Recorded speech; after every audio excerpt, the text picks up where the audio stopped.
And good morning, everyone. Happy Tuesday morning to you.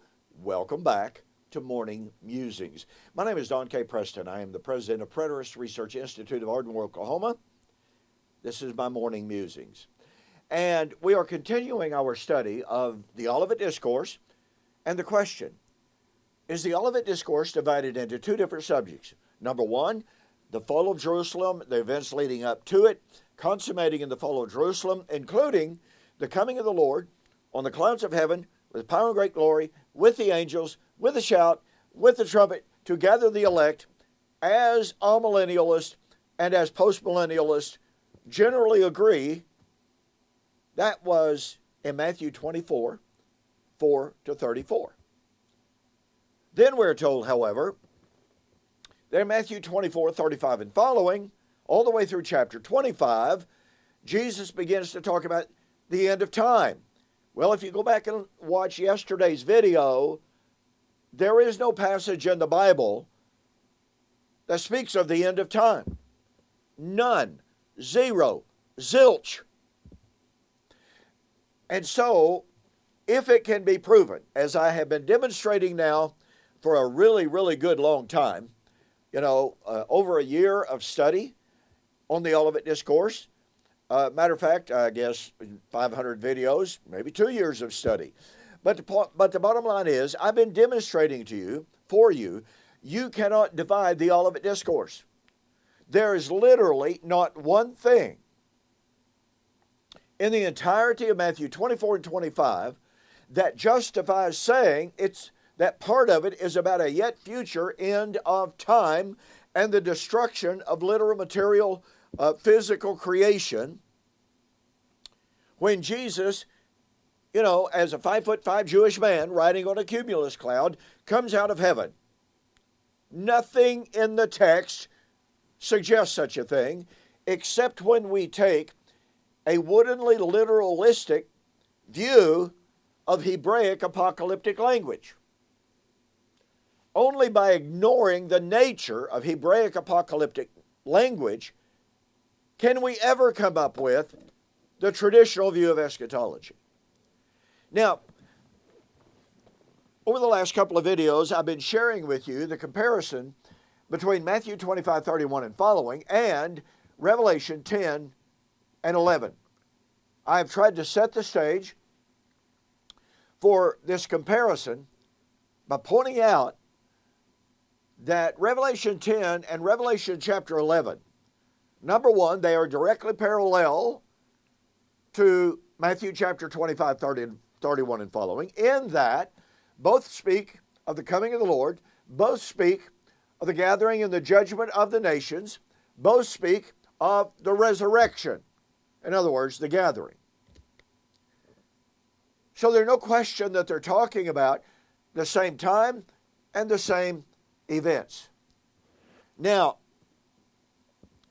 in tomorrow's video, I'm going to be talking about some things that we can hang our hat on to show the proper historical context of Revelation and its prediction of this time of the sounding of the seventh trumpet.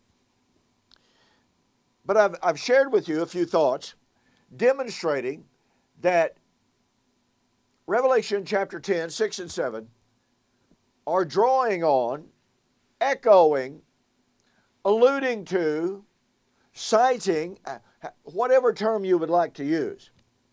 And listen, most scholars are in full agreement with this. Revelation chapter 10, 6 and 7 is drawing directly from Daniel chapter 12.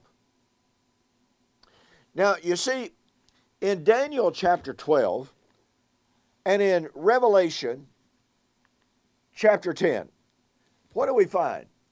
Well, we find the prophet of God seeing two angels. Let me read to you Daniel chapter 12, verse 6. Well, let's go back to verse 5. I, Daniel, looked, and keep in mind now, he has just been given the vision and been told about the time of the coming great tribulation. Number 2, the resurrection. Verse 2, which is Matthew 25:31 and following, which is Revelation 11:15 and following. He has been told about the coming end of the age. Daniel chapter 12, verse 3, when the righteous would shine forth in the kingdom. And Daniel was told, and boy, this is critical, you, Daniel, shut up the words and seal the book until the time of the end. Many shall run to and fro, and knowledge shall increase. Now, what Daniel is being told here in verse 4 is a preliminary to verse 9.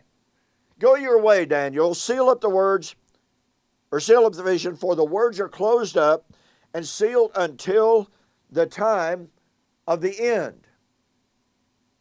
And Daniel is told these things are far off. In other words, Daniel, you're going to go your way. You're going to sleep with your fathers until the time of the end. He's going to die. It's very clearly after Daniel's generation. But Daniel saw these visions, and verse 5 says, and then I, Daniel, looked, and there stood two others, one on the river's bank, and the other on that river bank. The one said to the man clothed in linen, who is above the waters of the river, how long shall the fulfillment of these things be? Now look, I pointed out in my review and refutation of Kyle Pope's book entitled Thinking About AD 70, you will seldom find a work that is more convoluted, more confused, and more confusing. He goes down to the text and arbitrarily assigns, well, this verse is talking about the time of Antiochus Epiphanes. Oh, but wait, this verse is talking about the end of time. Oh, but wait, this verse goes back to Antiochus Epiphanes. Oh, and now this verse jumps forward to the end of time again. You've never seen such a job of theological hopscotch in all of your life. Now, it's interesting to me that Brother Pope is a member of the Churches of Christ, i.e. an amillennial perspective. Historically, in the Churches of Christ, in that amillennial branch, the view taken by dispensationalists that there is a gap between the 69th and the 70th week of Daniel chapter 9, 24 to 27, oh, that doctrine is absolutely abhorrent.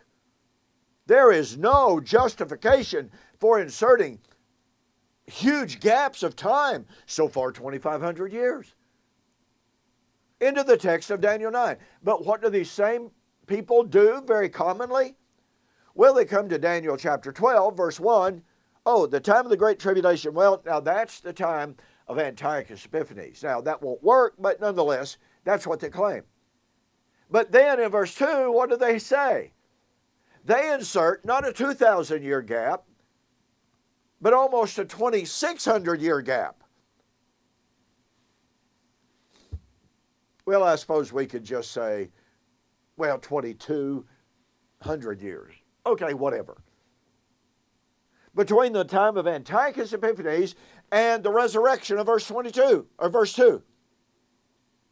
So what they eschew on one hand, what they condemn on one hand, they turn right around and do in Daniel chapter 12. Again, Daniel 12:1, time of Antiochus Epiphanes. Daniel 12:2, end of time. So at the end of Daniel chapter 12, verse 1, into that period, you know, that little bitty tiny dot, into that period, they interject 2,200 years and counting. And yet, the dispensationalists are wrong to insert 2,000-year gaps into the biblical text. Folks, this is a prime example of eisegesis, reading things into the text that simply are not there. But anyway, to go on. So Daniel sees two angels, one standing on the river, one standing on the land. One asks the other, when shall these things be? When shall all of these things be fulfilled? Revelation chapter 11. Revelation chapter 11. I'll get this right in a minute. Revelation chapter 10 John says, verse 5 and 6, the angel whom I saw standing on the sea and on the land raised up his hand to heaven, swore by him who lives forever and ever. What happened in Daniel 12? The angel lifts his hand, swears by him who lives forever and ever. The angel was standing on the land and on the sea. Daniel chapter 12, when one angel asked the other, when shall these things be? When shall these wonders be fulfilled? And again, Kyle Pope says, well, you see, notice that he uses the word wonders. Well, that can only refer to the resurrection, says Mr. Pope. Really? You mean the greatest tribulation that the world had ever seen would not be a, quote, wonder? Really? The end of the age in which the righteous would shine forth as the stars in the firmament? That's not a wonder? Everything in Daniel chapter 12, right down to verse 7, was a prediction of a wonder. But this illustrates the utter desperation of futurists to maintain their futurist eschatology. So I continue. Daniel overheard one angel ask the other, when shall these things be? When shall these wonders be fulfilled? And the other angel lifts his hands to heaven, swears by him who lives forever and ever, and says it shall be for a time and a half time, and when the power of the holy people has been completely shattered, all of these things shall be fulfilled. So once again, Mr. Kyle Pope says, now look, we just got to remember that all doesn't always mean all. Well, we understand that, but you've got to have a contextual qualifier. Mr. Pope runs over to passages that are not parallel in thought, not parallel in context, and says, see, we have a passage here where all doesn't mean all. Therefore, all cannot mean all in Daniel chapter 12. Folks, that's horrible. And I mean no disrespect to Mr. Pope. He seemed like a genuinely nice guy. This is horrible hermeneutic, however. And you don't just pass over it, and you just don't gloss over it, and you don't ignore it. It has to be corrected. So, we have two passages here. Daniel's being told about the resurrection, and that would occur when the power of the holy people is completely shattered. John is being told about the time of the sounding of the seventh trumpet, which, by the way, is the last trumpet, which is the time of the resurrection of Daniel chapter 12, verse 2. It's the resurrection of 1 Corinthians 15. And John was told, in the days of the sounding of the seventh trumpet, the mystery of God, as foretold by the prophets, would be fulfilled. So Daniel chapter 12 is cited, virtually quoted, in Revelation chapter 10, 6, and 7 to talk about the events of the sounding of the seventh trumpet, which is the time of the resurrection, which Daniel foretold. So Daniel chapter 12 gives us an interpretive key, a nail, if you please, to hang on to, by telling us that resurrection foretold in Daniel chapter 12 would be fulfilled when the power of the holy people was completely shattered. Well, folks, that can be none other than Old Covenant Israel, and her power, her only power, was her covenant relationship with Yahweh. Thus, the resurrection would be when Israel, Old Covenant Israel's covenant relationship with Yahweh was completely shattered and scattered. That means that Revelation chapter 10 and 11, the time of the resurrection, would be at the time when Israel's covenant relationship with Yahweh, Old Covenant Israel, was completely shattered.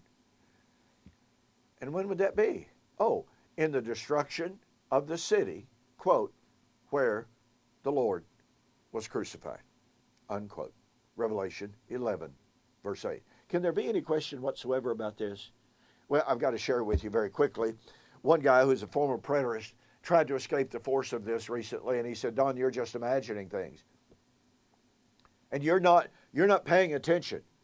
Revelation chapter 11 tells us, it's where the Lord was slain. And Jesus was not crucified in Jerusalem. And, this is a very subtle wordplay. It's it's one of those proverbial shell games. And I got to tell you, it's disingenuous. The text does not say it's the city in which the Lord was crucified. It says their bodies would lie in the streets of the city where the Lord was slain.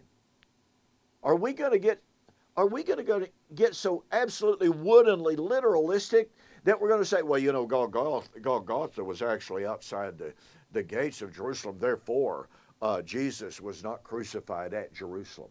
At or where, ladies and gentlemen? Not within the walls. Where the Lord was slain. You know what that means? Listen, folks, you know very good and well, common sense teaches you New York City is not where the Lord was crucified. Ardmore, Oklahoma is not where the Lord was crucified. Babylon in Iraq is not where the Lord was crucified. There is one venue, one location, period, where the Lord was crucified. And that was in Judea. That was Jerusalem. Only those who are desperate to avoid the truth make such arguments. Argumentum ad desperatum. So, finally, conclusion. Daniel 12 gives us the interpretive key for understanding Revelation 10 and 11. And Daniel's interpretive key is it would be fulfilled. The resurrection would be fulfilled when the power of the holy people was completely shattered. I'll see you on the flip side.